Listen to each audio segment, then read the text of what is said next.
আমাদের দেশে অনেক মাসআলা আগের যুগের মুরব্বীরা বানাইছেন, সৎ উদ্দেশ্যে অসৎ কাজ করছেন।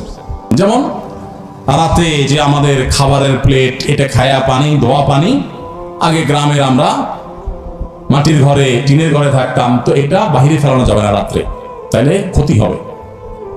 এই মাসালা যারা বানাইছেন, জাল হাদিস, নিষেধ নাই কোথাও হাদিসে, ফালালে কেউ ফেলাতে পারে, কিন্তু অবশ্যই দেখে শুনে ফেলাতে হবে কার গায়ের পড়ে কিনা। আমার মনে হয় এই মাসালা যারা বানাইছেন তাদের একটা নেক উদ্দেশ্য ছিল। উদ্দেশ্য হলো যে আগের যুগে তো এত কারেন্টের ব্যবস্থা ছিল না, এত বিদ্যুৎ ছিল না, লাইট ছিল না, তো কেউ যদি উড়ে দৌড়ে খাইয়েই দরজা খোলা দিয়ে বাইরে মারে, কারো গায়ে পড়তে পারে, খোলাপান জন্য এই কাম না করে, জন্য বলছে খবরদার, এটা ভালো যাবে না, ক্ষতি হয়ে যাবে।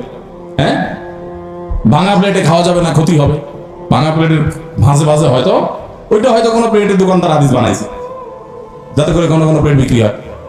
পোলাপান রে সঠিক রাস্তা রাখার জন্য এরকম বই কিছু বানাইছে। ওই যে আরেকটা মাসালা আছে না এরকম, যে কি, যদি পড়ে কেউ বই খোলা রাখে, পোলাপান বই পড়ে খোলা রেখে চলে যায়, তাহলে কি হয়? শয়তানে পড়ে। শয়তানে পড়লে তো ভালো, শয়তান মানুষ হয়ে গেলে তো এটাই চাই আমরা, শয়তানে পড়লে তো ভালোই। আসলে তো তা না। আসলে পোলাপান যাতে বই খোলা রেখে না যায়, খোলা রেখে চলে গেলে ফ্যানের বাতাসে ছিঁড়ে যাবে, বাচ্চারা ছিঁড়ে ফেলবে, হাঁসমুরগ আসবে, এই জন্য মুরব্বীরা বন্ধ করে রাখার জন্য নেক নিয়তে জাল হাদিস বানাইছে। বুঝে আসছে কথা? এরকম বহু দৃষ্টান্ত আছে, শত শত মাসালা আছে এরকম, যে ভালো উদ্দেশ্যে জালটা তৈরি করছে। রাতে হাত পায়ের নখ কাটা ঠিক না, কাটালে ক্ষতি হয়। আসলে করোনা দিতে কোথাও নিষেধ নেই, কেউ চাইলে কাটতে পারে।